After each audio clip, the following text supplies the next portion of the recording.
The Influencer's Edge is brought to you by the Rapid Sales Accelerator. If you're ready to skyrocket your sales by 30% or more in just 90 days, then you need to claim your free training right now. You'll learn 4 words that will compel your prospects to trust you like they were children within the first 3 to 5 minutes of any conversation across any platform and any medium. You'll learn how to give your prospects objection amnesia, to crush objections like, I need to talk to my spouse, or I need more time to think it over, or it's too expensive. And finally, you'll get a free recorded audio training that will install unbelievable attitudes for success and wipe out any limiting beliefs. So if you'd like to claim your free training now, go to www.paulrossbook.com. Do it before your competition does it now. Welcome to the Influencer's Edge. This is the place where you come to get the latest breakthroughs, cutting-edge insights, tools, and techniques to leapfrog over the pack in sales, persuasion, and influence. Be sure you visit our website at www.theinfluencersedge.com. And while you're there, subscribe to us via your favorite network. Now sit back, tune in, and enjoy today's episode. All right, welcome to the Influencer's Edge. Well, this is going to be a really funny episode. We have with us today Gerry Katzman and Heather Pasternak. Now, full disclosure, I knew Heather when she was a little girl growing up, and she was friends with my sister's kids. And what was your nickname back then? Cookie. Cookie. How did that come about? I don't know. You always wanted a cookie? I don't know. But let's get right down to business and introduce you guys. So, short bio. Amazon, Netflix, and Paramount have all used Gerry Katzman and the Comedy partners. I'm assuming that's you, Heather. Yeah. To train their employees to become more compelling, connected, and charismatic. Now, right then and there, let me ask you a question. Can you really, I get funny and compelling, but can you train charisma, or is that something people are born with? There's a distinction, I think, between charm and charisma. So how do you guys define charisma?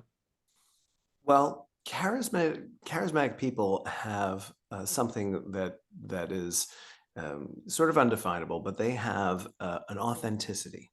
When you find someone charismatic, there's just something about them that you find that you can identify with.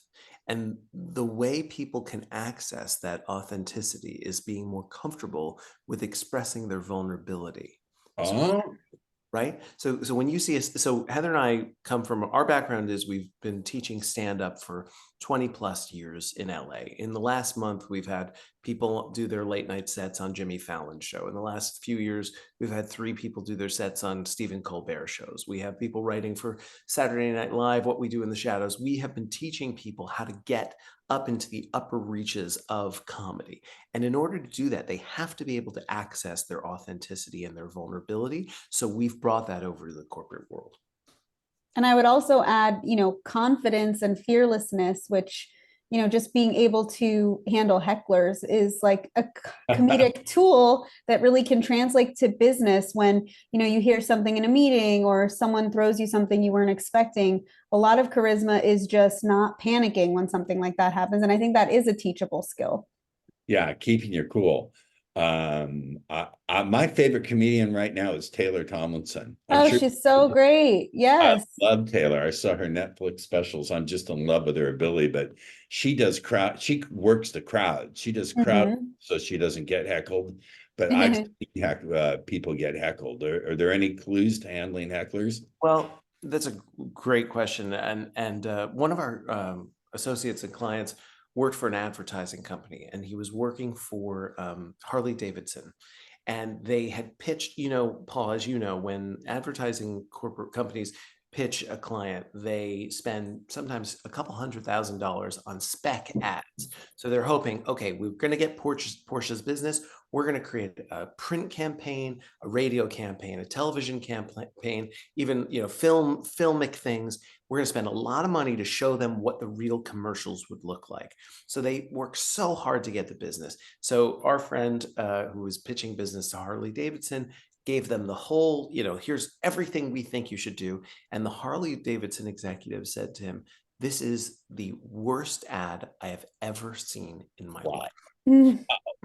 You know, that is, and by the way, the reason this all got started was I got called from an advertising company, and they had this exact thing happen. Their ad executives would go up, their creative executives would go up, show the creative that they'd created, and they'd say, this is terrible. And then the executive would go, okay, well, I guess we'll go back to the drawing board and leave them business on the table. And what the ad company said, they said, you know, we need our people to be more resilient in the face of opposition. Who Right. teach that? So they found us, and they said, you have videos out there teaching people how to handle hecklers. Can you teach this in a business context? Now I'll go back to the Harley Davidson story. Our friend who has stand-up training, he's a good stand-up as well, said to him, instead of going, when he heard, you know, your first impulse when someone goes, this ad is shit, your first impulse is either to get angry or to give Right. up. Right. That's what happens in stand-up. You either want to yell at them or you want to run away. But that you can't do that in stand-up. It's just not allowed. So you need to access a suite of skills in order to be able to survive. The first is how to get your body into a state of calm and Yeah. relaxation so Yeah. that when it happens to you in slow motion instead of just creating a reaction, right? So it's a somatic thing before it's cognitive. It's somatic Yes. response. Yes. And I mean, we know about your background in neuro-linguistic programming. We know that you know all about this stuff. I mean, but I'm always learning. I'm always learning. so first, it's the Sematic. We have to get our bodies, minds, voices, breathing into a state where we're ready for high performance. And this is something that blows us away because Heather and I work, as we've said, we've worked for Amazon, Netflix, Paramount. We've worked for all manner of companies. And we ask them a question. We say, you know, do you know any professional actors, musicians, athletes? Yes. Do any of them go on the field or on stage before warming up their bodies, voices, breathing? No. Do you, when you pitch $1 million account, do you have a formalized physical, vocal, and breathing workout, warm up that you do? Not a single person raises their hand. How is that possible that every other high performance profession, they all warm up before taking the field, before taking the stage, and not a single business person does that with their voice and body? It's insane. So that's one of the first things we teach. Totally insane. One of the things, you know, my other career has been, and Heather knows this, my other career has been as a pickup and seduction coach. And I've always trained those guys. You've got to prepare your state of mind. You can't just go out there all nervous and fucked up in the head. You've got to prepare and be calm and outward focused and ready for anything, and then to not be reactive. There's a distinction between being responsive and being reactive. I love this. See, we're already not even having the biography. We're already Heather, getting. tell And also, about the, yeah, I was gonna say, like, so then we teach you also, it's like you have to get curious, basically. It's like, how can you be on the other person's side? Get curious about that objective instead of running the opposite direction. And we have skills like, you know, reflective listening that can help you sort of restate and go like, okay, so what I'm hearing is this. And when you can actually pinpoint what's going on, I'll give you an example of how this actually works in stand-up. I was doing a set once, I was doing a show, and a man in the front row was sleeping. That happened in a different show. I was in a front, a man in the front row answered his cell phone, which is so rude, so infuriating. I'm an objectively decent comic, even on my bad days. You know, I've done late night and stuff. So I was like, I was doing fine, but he just did that as if it was like a bar, you know, like I was a television show or something. And I was so upset, and I wanted to really like let him have it, but I knew the audience would turn on me if I did. So I was like, how can I get on this guy's side? Like, how can I be on his side of this? And I was like, I asked him who he was talking to, and he said he was talking to his daughter. And I was like, can I have the phone? And he gave me the phone, and I took the phone up with the microphone, and I was like, do you know how much your dad loves you? I was like, he is in the front row of this show. He doesn't give a shit. Like, he's picking up your calls. And I had the whole audience like in the palm of my hand because I was still acknowledging the reality of what was happening, but I was able to like be on his side about it and sort of like find the silver lining. So I think that is a really fun thing to practice in stand up, and a really cool thing that can translate to the corporate world. You know, how can you get on their side of their objection and sort of see what their point is and let them know you're an ally and you're working together on something. In the Harley case, our friend asked them, okay, so it's the worst ad you've ever seen. What is it you don't like about it? And when they expressed their objections, it turns out it was just a small part of the thing didn't work. And all they had to do was solve that part, and suddenly they had their business. People are they're not they're not used to being listened to. Correct. Oh, it's so true. So you know, you probably know some of this stuff. I was gonna say, you probably know some of this stuff from the dating stuff. It's like when you want to break up with someone because they don't, you know, open the door for you. And then it's like, well, did you ever ask them to open the door for you? And suddenly you're like, oh my God, I'm with someone who listens and cares about my wants. And right. There's nothing as charismatic and sexy about deeply listening to another person. So that is a big part of what stand-ups have to do. I agree. It's what I have taught my students is get genuinely curious about a woman, and she'll become fascinated with you and view you as someone who's 5 inches taller than you really are. Rich. Let's move on here. All right. So,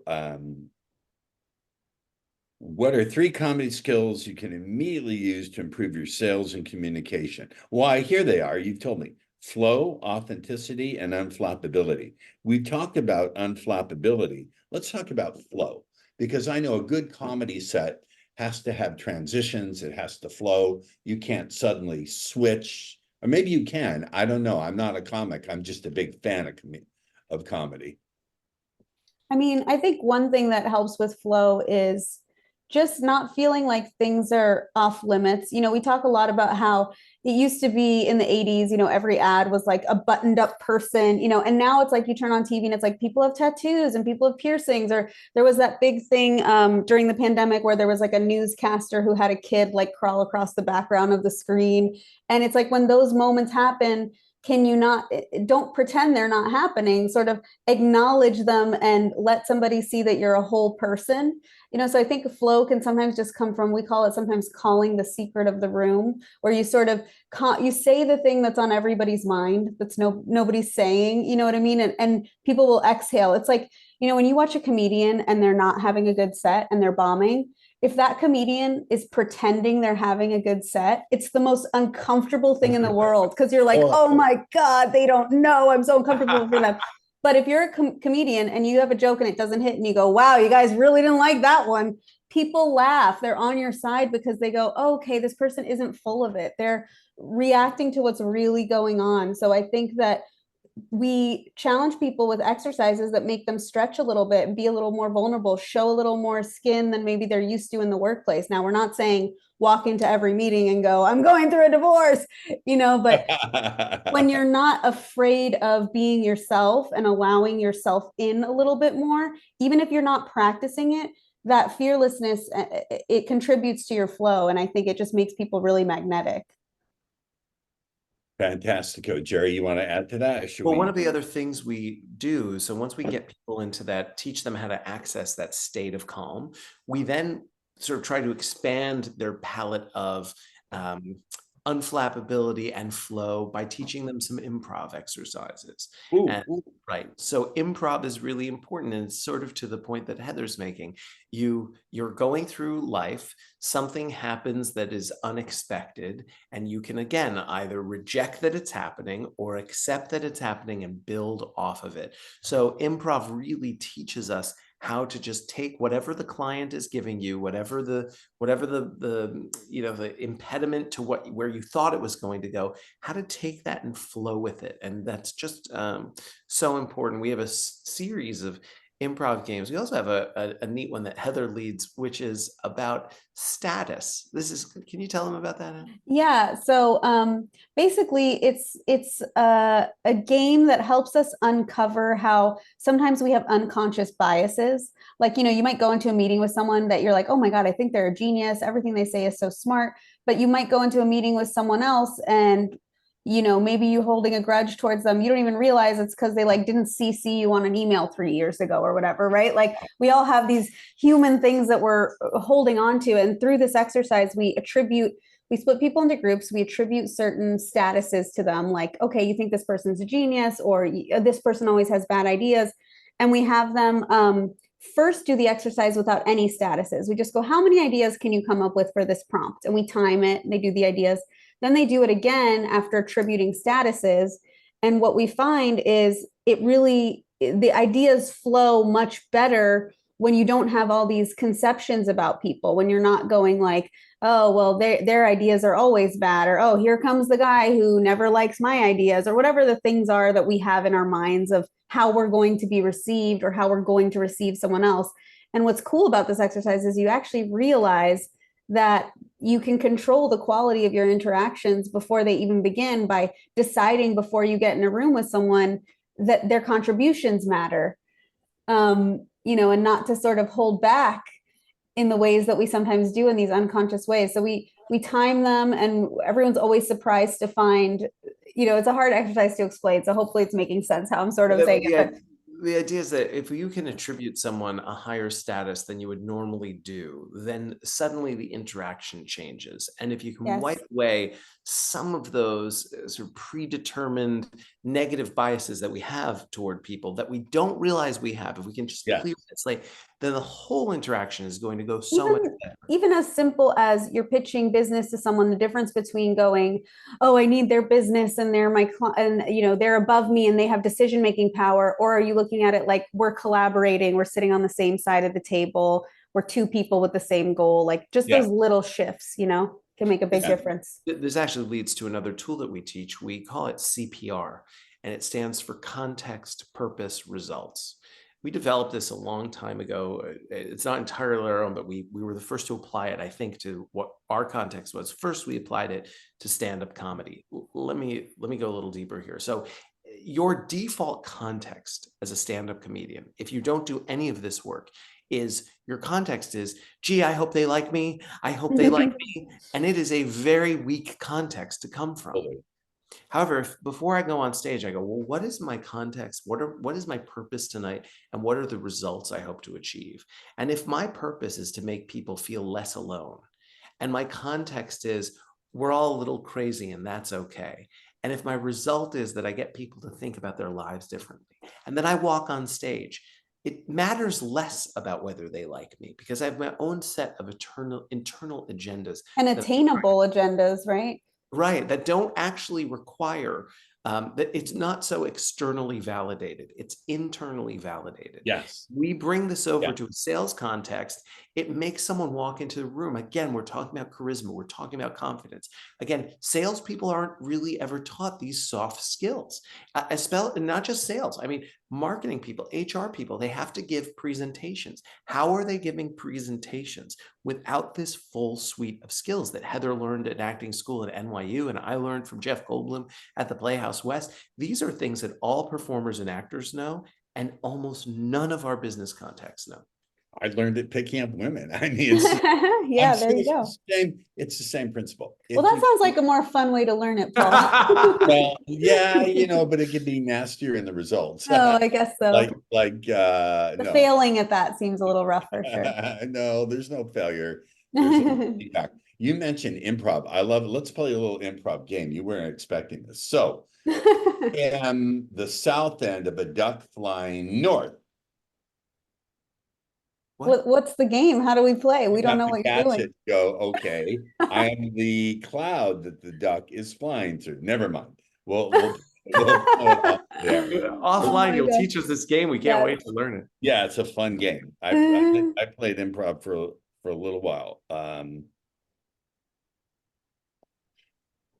What are the top 3 mistakes you see, I can intuit it from what you've already said, but what do you think of the top 3 mistakes influencers are making today? And by influencers, I mean across the spectrum.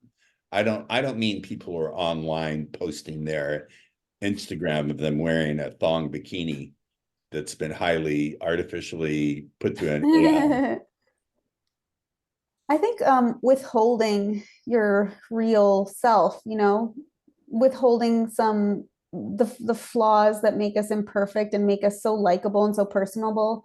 I have a different job where I'm writing for a television show, and we have these room leaders that help us write jokes for this show. And I have the best room leader. He said the other day, he said he sometimes kills the jokes before they get on if they're not right. And he said, I was in a bad mood. Maybe I killed too many jokes yesterday.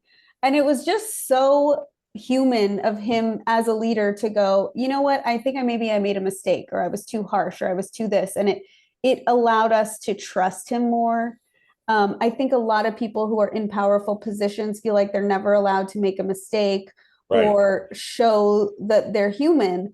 And I think it's counterintuitive, but when you do those things, people want to follow you even more. So I think that is a big mistake people make, is just inauthenticity. What really resonates with me as you say that is to be a leader. I think whether it's a CEO or a leader of a sales team or in your personal life, I've always said you have to go first. Don't expect somewhere to go where you're not willing to go first. Going first doesn't necessarily giving commands or giving orders. It means emotionally, you take that state that you want people to be in, and you have to experience it for yourself.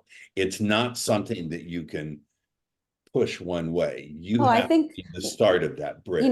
Gerry and I both have 3-year-olds, and I think I see that so much in parenting. It's like, unfortunately, they learn to react the way you react. They don't listen to whatever you're saying. They just see, oh, you're allowed to yell when you're mad. Well, then I'm allowed to yell when I'm mad, So that resonates a lot with me.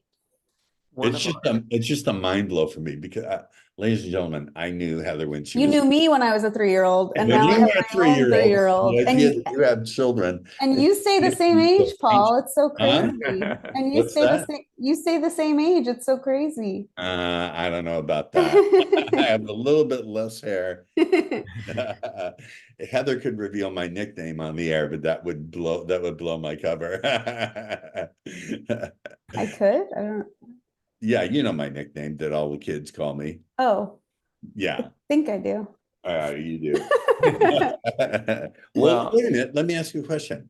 Gerry and Heather, you obviously have a great rapport. How did you guys connect professionally? So I took Gerry's stand-up class, which, by the way, he's so humble when he talks about it. It's like one of the best stand-up classes in Los Angeles. It's won all the awards. He gets like best instructor and backstage and all this stuff. I took his stand-up class over 10 years ago, because you have to stop counting after 10 in Los Angeles. And I always joke that I just stayed in the class and never left until I finally convinced him to let me teach with him, which is actually pretty much what happened. But he has an amazing class, and he has a program where once you've taken the class and you're alumni, you can sit in and pitch on other people's jokes. And I just sort of did that religiously. And Gerry has taught me so much. And then the pandemic happened. We both had babies on the way, and there was a lot of corporate stuff where people were looking for things. And, we preferred the in-person ones because they're so fun, but we were able to work over Zoom as well. So we sort of started doing more of these corporate things. And now we just do everything we can together. Yeah. I love that. This always occurs to me. I just want to ask you a question about comedy in general, because I've found some comics can make a really mean edge work. They just have a mean edge to them. They're just mean, and it's funny. Somehow they pack their mean in a way where it's okay to be mean. Do you know what I'm talking about? Sure. Don Rickles is a great example. Well, without even being insulting, they're just comics who you know who Darren Frost is? Darren Frost is a Canadian. He's a Canadian comedian who's one of the meanest, cruelest, funniest people I've ever seen. Yeah. He has been attacked by hecklers. I mean, physically attacked, had bottles thrown at him. And he has a thing in his contract. When you do a show, it always has to say rated X, no refunds on this show. Oh my. He is mean-spirited. He's mean-spirited and he's funny as I can curse on this show. He's funny as fuck. Yeah. But you've seen comics with an Yeah. to them. I mean, I would say we want people to find their authentic funny, like don't come into comedy and go like, I decide I want to be one of those mean comics. Like that won't work. You know what I mean? But I think if you're someone that is authentically how you make jokes, I think it's a harder thing to pull off and to hone because, people are going to love you or people are going to hate you. But if that's who you are and you can really commit to it and, you have to be brilliantly funny, right? It's like, we have certain things where it's like, if you're going to do a joke and you're going to like, we call it punching down, right? Make fun of somebody else instead of yourself or whatever. It's like that laugh better really be worth it because you're going out on that limb, So in a sense, those comics can feel funnier when they hit because they have to be funnier to sort of earn the right to kind of crap on everybody, It sounds to me like you have to walk a line between shocking people and getting in and making sure they don't dislike you. Yeah, I mean, I think that sometimes this happens more with newer comics, but sometimes people will mistake shocked, uncomfortable laughter for regular laughter. And it's like, that's not the laughter you want. It's like you can get out there and just be blue and say something gross and people will laugh because they're kind of like, ha. It's like, but you're not eliciting the feeling that you actually want them to walk away with. Here's a big question I want to ask both of you. I want to add to what you were just asking about. One of the exercises that we give people, and this is less for the corporate world, but more for just those who want to be funnier and understand. The guy you're talking about, Derek Frost, understands his funny. It is his. He could try to be a real positive comedian, but that wouldn't be in line with who he is. So one of the things that we have people do when they come to us is we ask them to write down what they say whenever they make someone laugh. So their friend says, your friend says, I liked you better when you used to drink. You're like, I liked you better when I used to drink. Okay, good, boom. Okay, so you write it down. And then your friend says this and you write down this. And your friend says that and you say that, write it down. After you do this about 10 times, you're going to start to notice, oh, this is my unique way. This is my own shorthand for how I get laughs. And if you can we call it the comedy DNA exercise. So everyone's got their own specific and unique comedy DNA, as long as you can tune into what yours is. And it might be very unexpected. You might go, sometimes the nicest people are the meanest comedians, but they just have that teasing older brother kind of comedy. That's what they need to lean into. So that's sort of, Will Rogers also has. Go ahead. I was just gonna say it's fun because it's surprising. Like I find myself when I'm like writing these down, I'm like, oh, I do voices. It's like we all these things like, oh, wait, I do songs. Oh, I do numbers jokes. Like, when you're just being naturally funny the way you are in conversation, you don't notice. So it can really be a helpful hack to keep track of those and then you can do them more intentionally. And Will Rogers, who's a famous old, beyond comedian, he was a whole phenomenon to himself. But he had a quote where he said something essentially like, if there's no malice in your heart, the audience won't feel any malice in your gags. And I think that some of the most insulting comedians have, Rickles was known to have a really warm heart, but he was very mean. So as long as they're not really hateful inside, the audience doesn't feel it. Got it. I'm just thinking of humor. Well, first of all, let me bring up a point or make this both a point and a question. I think there's a distinction between having a sense of humor and being a clown, being someone who's constantly looking for validation through being funny, who can't get off the whole entertainer thing and engage in a real conversation where they're exchanging information. So what do you do to make sure your clients, if you're going into these situations, sales situations, or they're CEOs who want to be better at leadership, what do you do to make sure they understand the distinction between being an entertainer who's constantly, and here's another one, and just using humor in a way that creates rapport and builds leadership? I don't think we run into that too often because most of the time in the corporate context, there isn't that sort of yuckmeister guy. You know what I mean? I think also unfortunately in our 1 or 2 hour workshops, we can't really turn you into Amy Schumer, for your next corporate meeting. So that sort of, doesn't happen that often, but I know what you're talking about. What we're talking about really is authenticity. And if someone's being authentic, then they're not then they're able to engage on a real level. And if someone's being superficial, and I once heard Dangerfield on a talk show. It was that show Loveline with Adam Carolla and Dr. Drew. And Yes, Dr. Drew. it was so frustrating because people were calling in with real questions. Dr. Drew and Adam were trying to ask him real questions, and he simply wouldn't drop his shtick. And it was just, it was frustrating for them. It was frustrating for listeners because we wanted to know the person. We wanted to know the man. Now, look, I can't argue with Rodney Dangerfield. He had a career. It worked well. Yeah. But I think at the end of the day, one of the things that Heather and I train that we haven't really talked about is something that we call structured vulnerability. And go for it. In this exercise, we get people, well, I don't want to give away the whole exercise, but give a little bit, give a taste. It's not going to sound that impactful, but you'll just have to follow it as best as you can. So first we have people introduce themselves with their name, their job title, and then we have them share with their partner, if people are paired up, share with their partner a story about a moment in their lives that changed their life. It can be a 30-second long story. And then we have the partners help them match their name, their job title with what happened. And this is strange, right? Because you go, well, someone tells a story about how they cared for their elderly mother. Someone tells a story about how they were, they overcame a terrible disease. And you think, well, what does that have to do? But in fact, what ends up happening is the person who works for quality assurance at Google realized that taking care of their mother and that those completely overlap, that in fact, what their entire life is about is to make sure that no balls are dropped, that all the plates are kept spinning. And that is in fact their legacy. And by getting people to do that, two things happen. First, they get a greater sense of job satisfaction to some degree, and the moment of recognition that in fact their job is an extension of their greater life. But secondly, most of the time, people have never shared. One of our favorite quotes on our website, comedypartners.com, one of our favorite quotes is from someone at Amazon who said, my team has been together for 10 years and they have never opened up to each other the way they did today. And this, again, goes to your initial question about what is charisma.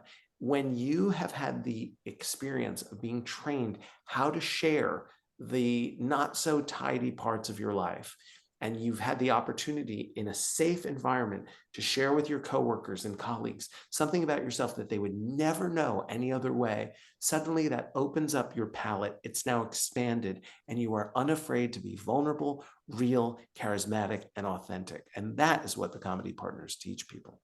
That's fantastic. I think that's something that will spread across contexts in people's lives. It's not just something you carry forward in your business, but I can easily see how this would spread over into personal life and every other form of interaction.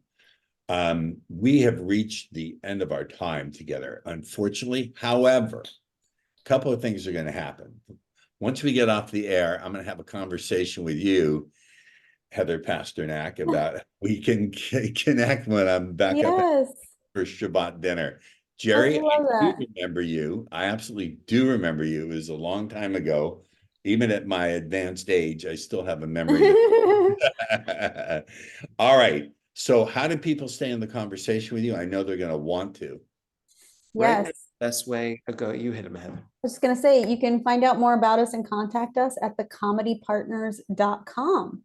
And we would love to hear from you and get to know you. So, and if you have a company that would love to, if you have workers or yourself or your colleagues would like to become more charismatic, authentic, better at presentations, better at sales, we'd love to talk to you and give you some. Or you just need a team building workshop, come find us. Offsites. Yeah. This has been a fantastic episode. I knew it would be. Stay with me in the green room when we're done. Okay. All right. So we'll see you. Thank you. Oh, of course. We'll see you again on the Influencer's Edge. Bye now.